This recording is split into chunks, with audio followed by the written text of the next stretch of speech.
Ei, você aí, tá me ouvindo direito? Tá prestando atenção mesmo? Porque essa história que eu vou contar agora não é dessas de se ouvir pela metade, não, meu filho. É coisa séria, coisa que aconteceu de verdade, que ainda me arrepia os cabelos da nuca só de lembrar. Ô, criatura, de onde você tá me escutando aí? Da cidade grande, é? Ou é daqui do interior mesmo? E que horas são por aí, hein? Porque essa história que eu vou contar é melhor quando a noite tá fechando, quando os bichos começam a cantar e a lua aparece no céu. É nessa hora que as criaturas da mata acordam, sabe como é? Chegue mais perto, chegue. Não tenha medo, não.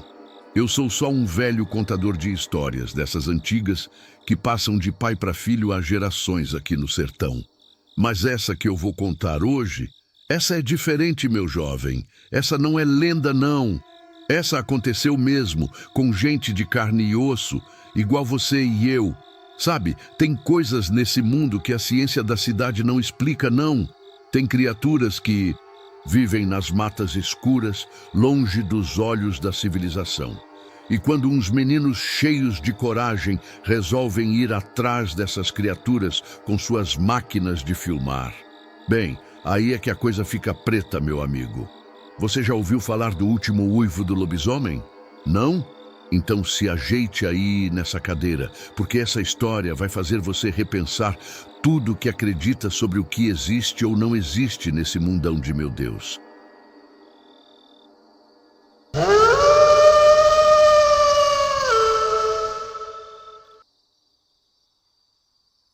Era uma vez um grupo de amigos lá da cidade, 4 jovens cheios de vida, cheios de planos, achando que sabiam tudo sobre tudo. Mas eles não sabiam que algumas lendas existem por um motivo, criatura. Algumas histórias são contadas para proteger, não para entreter. E agora, meu caro ouvinte, deixe eu contar para você o que aconteceu quando esses meninos resolveram desafiar forças que não deviam ser mexidas. Tudo começou numa sexta-feira qualquer, quando Marcos chegou no bar com aquela cara de quem descobriu algo revolucionário. Ele tinha acabado de assistir um documentário sobre folclore brasileiro e estava obcecado com as histórias de lobisomem da região. Cara, vocês não vão acreditar no que eu descobri sobre aquela mata do lado da cidade, disse ele, empolgado demais para alguém de 25 anos. Eu, Rafael, sempre fui o cético do grupo, então já revirei os olhos antes mesmo dele continuar. Mas Marcos persistiu, puxou o celular e mostrou uns vídeos no YouTube sobre avistamentos recentes.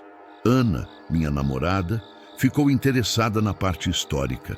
Ela sempre gostou dessas coisas místicas, ao contrário de mim. Imagina se a gente conseguisse desmascarar essa lenda de uma vez por todas, sugeriu ela, mexendo no cabelo nervosamente, como sempre fazia quando tinha uma ideia maluca. Tiago, o caçula do nosso grupo, já estava animado com a possibilidade de aventura. Aos 19 anos, ele topava qualquer coisa que pudesse render umas curtidas no Instagram. Mano, a gente podia gravar tudo e postar depois, disse ele, já calculando os views. Eu tentei desencorajá-los. Falei sobre os perigos reais da mata à noite, animais selvagens, terreno irregular, a possibilidade de nos perdermos. Mas eles estavam determinados. Marcos havia pesquisado tudo sobre a lenda local. Segundo os relatos mais antigos, nas noites de lua cheia, uma criatura meio homem, meio lobo, assombrava aquela floresta específica há mais de 100 anos. Várias pessoas juravam ter ouvido uivos sobrenaturais, diferentes dos de qualquer animal conhecido. É exatamente por isso que precisamos ir lá, insistiu Marcos, batendo o punho na mesa. Olha só quantas pessoas já relataram coisas estranhas. Ou é verdade, ou tem alguma explicação lógica que ninguém descobriu ainda. De qualquer forma, seria incrível documentar isso. Ana concordou, argumentando que seria uma oportunidade única de investigar um fenômeno local com métodos científicos modernos. A ideia foi ganhando forma conforme conversávamos. Decidimos que íamos na próxima lua cheia, que seria dali a 2 semanas. Isso Nos daria tempo suficiente para nos prepararmos adequadamente. Marcos ficaria responsável por pesquisar mais sobre a lenda e mapear os pontos onde mais avistamentos foram relatados. Ana cuidaria dos aspectos técnicos da gravação. Ela tinha experiência com edição de vídeo do curso de comunicação. Tiago ficou encarregado dos equipamentos, já que o pai dele tinha uma loja de eletrônicos. Eu acabei concordando em ir, principalmente porque não queria deixar meus amigos fazerem essa loucura sozinhos. Além disso, tinha certeza de que não encontraríamos nada além de sombras e sons normais da floresta que nossa imaginação transformaria em algo sinistro. Meu papel seria ser a voz da razão, documentar tudo de forma objetiva e garantir que voltássemos são e salvos. Durante essas 2 semanas de preparação, comecei a pesquisar também. Descobri que realmente havia muitos relatos sobre aquela mata específica ao longo dos anos. O mais intrigante era que as descrições dos uivos eram notavelmente consistentes entre diferentes testemunhas que não se conheciam. Todos descreviam um som que começava como um lobo comum, mas se transformava em algo quase humano, carregado de uma tristeza profunda que gelava o sangue. Mesmo assim, mantive meu ceticismo. Tinha certeza de que havia uma explicação racional para tudo aquilo, e nossa expedição provaria isso definitivamente. A noite da lua cheia chegou mais rápido do que esperávamos. Nos encontramos na casa de Marcos às 9 da noite, todos com uma mistura estranha de empolgação e nervosismo. Eu havia preparado uma mochila com itens de sobrevivência básicos: lanternas extras, pilhas, água, um kit de primeiros socorros e até um apito de emergência. Ana trouxe sua câmera profissional, uma Canon que ela havia emprestado da faculdade, junto com um tripé e 2 câmeras menores para diferentes ângulos. Tiago apareceu carregado de equipamentos eletrônicos, microfones direcionais, uma câmera de visão noturna que conseguiu emprestado e até mesmo um detector de movimento que ele jurava funcionar. Marcos estava visivelmente ansioso, checando e rechecando o mapa da região que havia impresso. Ele havia marcado 3 pontos específicos onde os relatos de avistamentos eram mais frequentes. O primeiro ficava a cerca de 15 minutos de caminhada da entrada da trilha, próximo a uma clareira onde supostamente haviam encontrado pegadas estranhas anos atrás. O segundo ponto era mais profundo na mata, perto de um riacho onde pescadores relatavam ter ouvido uivos perturbadores. O terceiro e mais distante ficava numa elevação rochosa de onde se tinha uma visão ampla da floresta. Antes de sairmos, testamos todos os equipamentos. As câmeras funcionavam perfeitamente, os microfones captavam até o menor ruído e as lanternas tinham baterias novas. Ana fez questão de gravar uma introdução, explicando nossa missão e apresentando cada membro do grupo. É 21h47 de uma sexta-feira, lua cheia. Estamos prestes a entrar na mata. Dos supostos avistamentos de lobisomem para documentar qualquer atividade anômala, disse ela para a câmera com uma seriedade quase jornalística. O trajeto até a entrada da trilha foi silencioso, cada um perdido em seus próprios pensamentos. Eu dirigia, tentando manter a calma e repetindo mentalmente que era só mais uma aventura entre amigos, nada mais. Mas havia algo no ar naquela noite que me deixava inquieto. O silêncio estava pesado demais. Até mesmo os grilos pareciam mais quietos que o normal. Chegamos ao ponto de entrada da mata às 22h15. A trilha oficial terminava ali, mas havia um caminho estreito e mal definido que se embrenhava a floresta adentro. Marcos acendeu sua lanterna e começou a liderar o caminho, seguindo as marcações que havia feito no mapa. Ana vinha logo atrás, gravando nossos primeiros passos na escuridão. Tiago caminhava no meio do grupo, carregando a maior parte dos equipamentos, e eu fechava a fila, verificando constantemente se não estávamos sendo seguidos. Os primeiros minutos foram tranquilos. Conversávamos em voz baixa, comentando sobre a densidade da vegetação e a dificuldade de enxergar mais de 3 metros à frente, mesmo com as lanternas. A lua cheia estava visível entre as copas das árvores, criando sombras dançantes que brincavam com nossa percepção.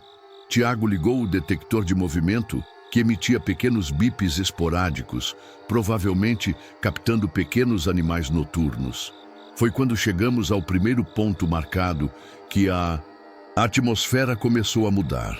A clareira era menor do que esperávamos, cercada por árvores altas que bloqueavam quase toda a luz lunar. Ana montou o tripé e posicionou a câmera para capturar uma visão ampla do local. Marcos examinou o chão com sua lanterna, procurando por qualquer sinal incomum. Tiago configurou os microfones direcionais e começou a gravar sons ambiente. Foi então que percebemos o silêncio absoluto. Nem um único ruído de inseto, pássaro ou animal pequeno. Era como se a floresta inteira estivesse prendendo a respiração, aguardando algo. Ana sussurrou que talvez fosse normal, mas sua voz tremia ligeiramente. Marcos tentou manter a objetividade científica, anotando a ausência de sons em seu caderno. Mas eu podia ver suas mãos tremendo enquanto escrevia.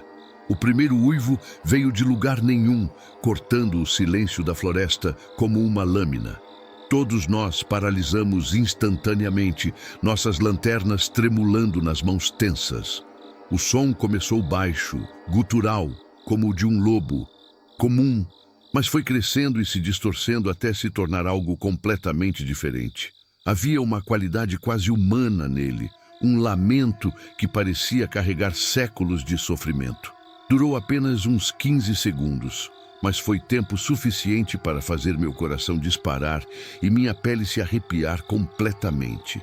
Ana foi a primeira a reagir, girando a câmera na direção aproximada de onde veio o som. "Vocês ouviram isso?" sussurrou ela, desnecessariamente, pois era óbvio que todos tínhamos ouvido. Marcos consultou rapidamente seu mapa com mãos trêmulas, tentando triangular a origem do uivo. "Veio de nordeste, mais ou menos na direção do segundo ponto", murmurou ele, sua voz científica lutando contra o medo evidente. Tiago checou o detector de movimento que havia disparado no momento exato do uivo, mas agora voltara ao silêncio. Os microfones direcionais tinham captado tudo.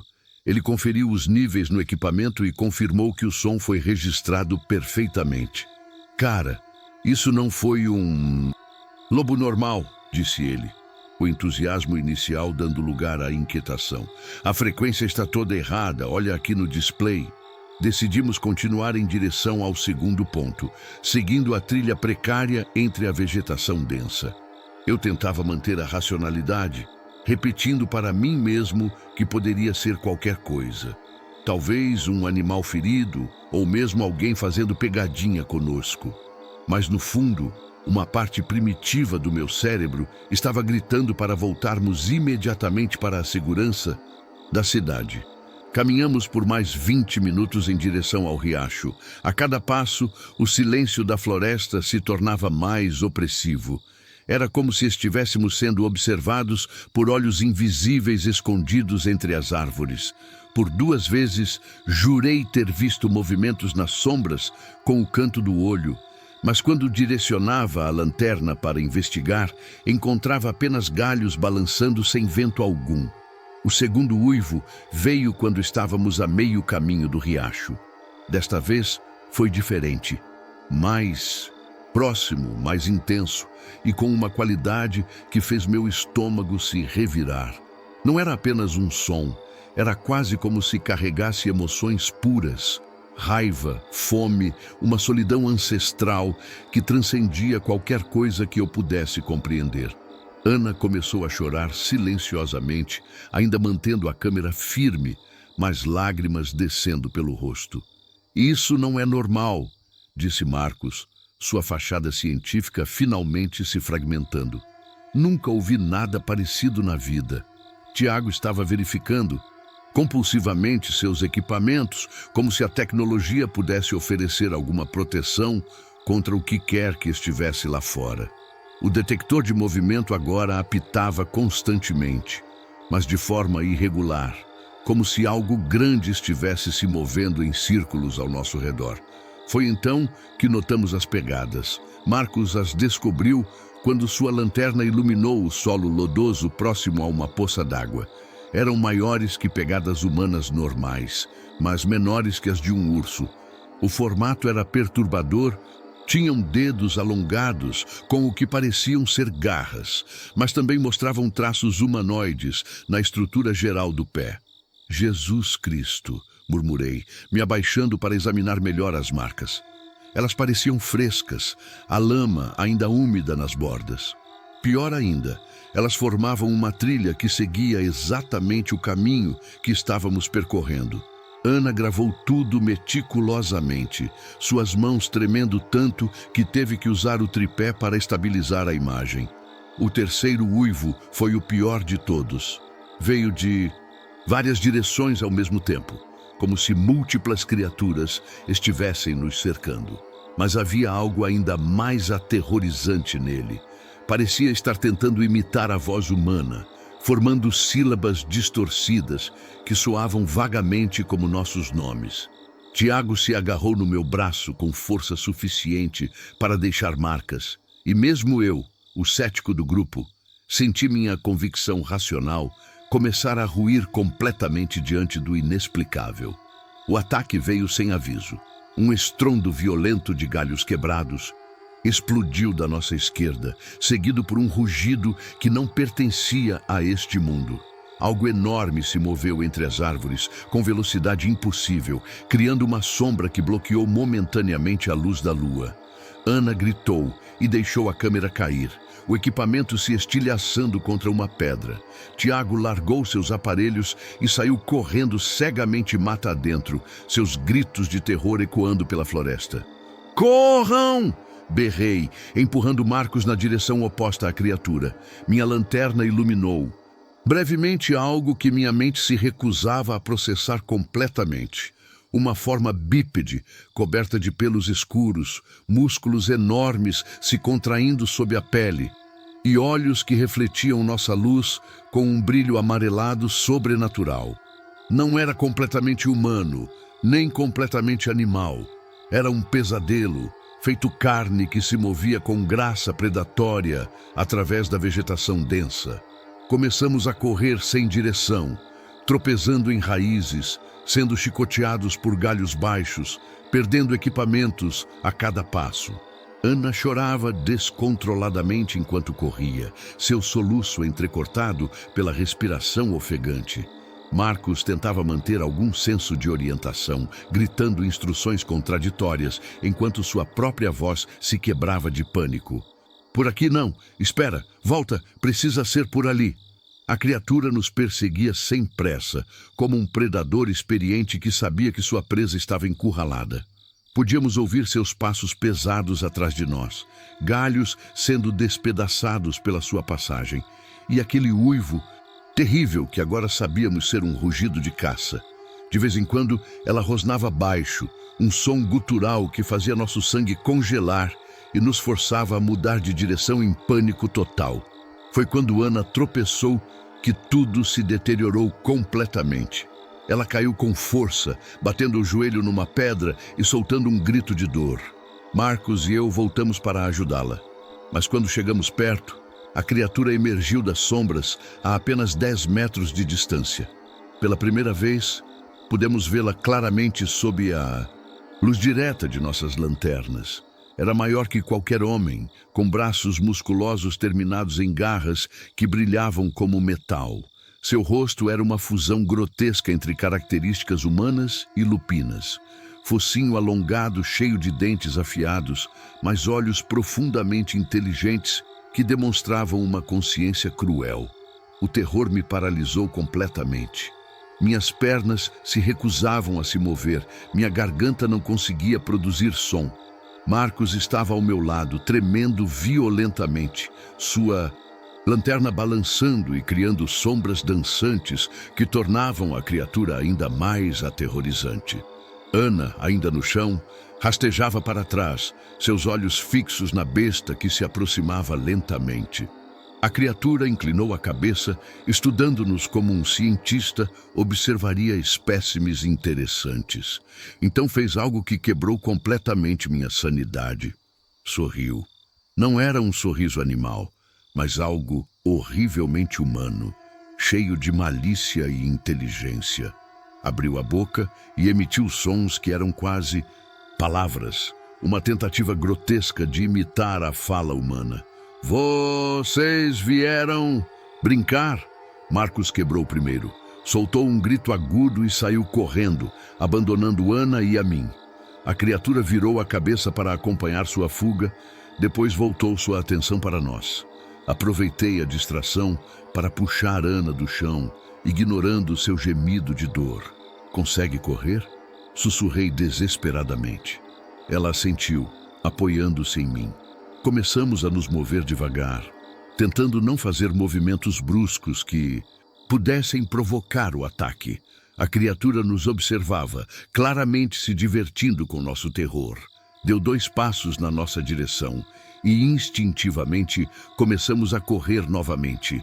Dessa vez, ela rugiu alto e partiu atrás de nós com velocidade total, suas passadas cobrindo o triplo da distância das nossas.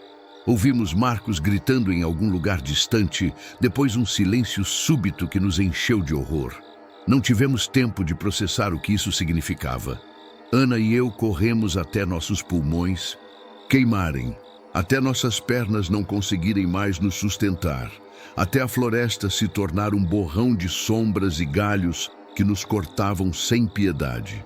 Não sei como consegui chegar até a estrada.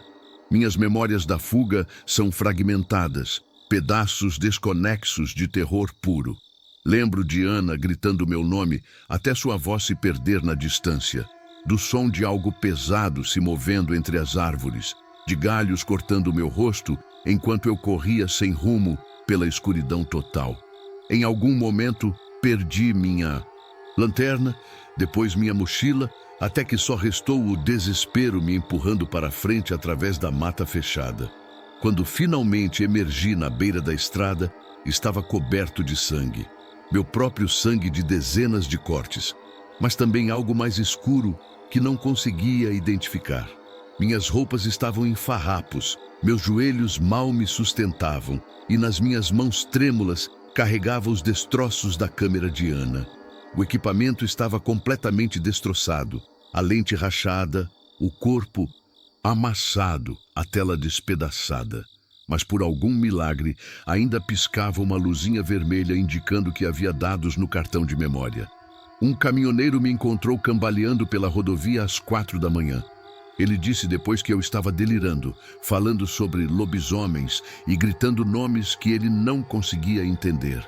Me levou direto para o hospital, onde passei 3 dias internado, sendo tratado por desidratação, múltiplos cortes e o que os médicos diplomaticamente chamaram de episódio psicótico temporário. Ninguém acreditou na minha história. Como poderia acreditar? Nem eu mesmo conseguia processar completamente o que tinha acontecido naquela mata. Os policiais que vieram me questionar foram gentis, mas céticos. Organizaram uma operação de busca que durou 1 semana, usando cães farejadores, helicópteros e dezenas de voluntários. Encontraram alguns de nossos equipamentos espalhados pela floresta. O tripé quebrado de Ana, partes dos microfones de Tiago, páginas ensanguentadas do mapa de Marcos, mas nenhum corpo. O que mais me torturava era o cartão de memória da câmera. Durante semanas tentei recuperar os dados, levando em lojas especializadas, consultando técnicos em recuperação de dados digitais. Todos me disseram a mesma coisa. O cartão estava fisicamente danificado, além da possibilidade de reparo. As únicas imagens que conseguiram extrair eram borrões escuros e ruídos eletrônicos. Nada que servisse como evidência do que realmente aconteceu naquela noite. Meses se passaram e oficialmente o caso foi arquivado como desaparecimento com suspeita de acidente. As famílias dos meus amigos organizaram cerimônias em memória deles, mas eu não conseguia comparecer. Como poderia estar lá, sabendo que eles provavelmente sofreram destinos muito piores que uma morte acidental? Como explicar que deixei Ana para morrer, que não consegui salvar nenhum deles? As pessoas começaram a me evitar. Alguns sussurravam que eu havia matado meus próprios amigos e inventado a história do lobisomem para encobrir o crime. Outros apenas achavam que eu havia enlouquecido de vez.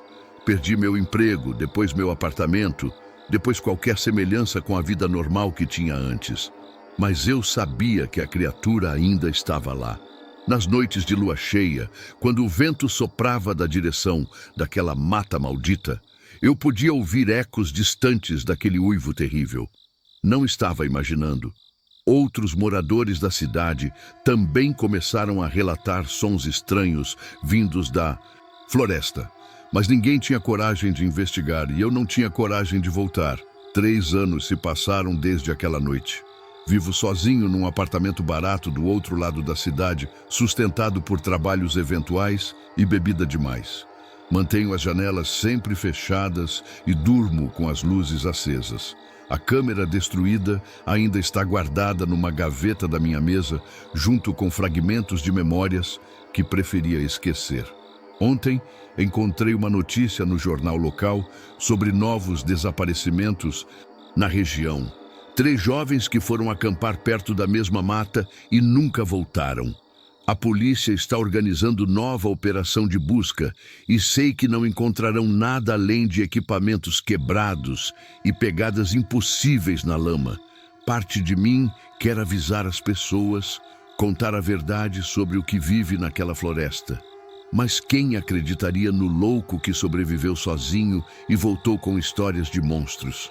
Então fico aqui, o único que sabe a verdade, carregando o peso de 3 mortes e da certeza terrível de que a criatura está esperando pacientemente por mais vítimas dispostas a testar a realidade das lendas antigas.